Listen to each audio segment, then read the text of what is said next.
قایق نظامی یونانی پشت سرم بیشتر از 69 ساله که اونجا شکست خورده و زنگ زده است. به خاطر همین زنگ زدگی هم باعث شده یه ماده خطرناکی دورش تولید بشه که شنا کردن از آبزیان تا انسان‌ها براشون سخت می‌کنه. امروز اومدم بدون هیچ مهارتی خاصی توی شنا کردن تا اونجا شنا کنم، برم داخل براتون ویدیو بگیرم و اگر که زنده موندم با هم دیگه داخلش یه آلوبرای تگری بزنیم. پس کامان بچه از اینجا باید پروردگارا تو یار ما باش. بزن بریم میریم توی آب. اشوا که اباحتی داره. برو دستم و لمونه سلام. کامان بچه شی درستاکی توش. آروم یه حسی بهم میگه تو نرو. برو بریم.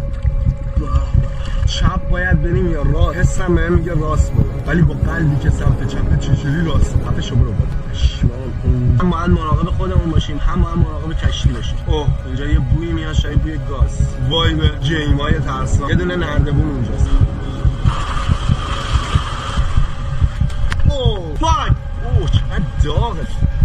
بودو انازمت من اوان امین باتون صحبت میکنم. کشتی یونانی. احساس میکنم پامو بذارم اونجا رفتم تو این داغی هوا فقط یه آلوورای تگری میچسبه. اونم اینجاست. نمیدونم باید چجوری برگردم. عالی شد. نمیدونم چه خبره. یکی دیگه نمیدونم. من چجوری نمیتونم برگردم. وای اون کیه؟ ای عمو این زیر چه خبره؟ یعنی به نظر زنده میمونه؟ اشمان نمیشمانی؟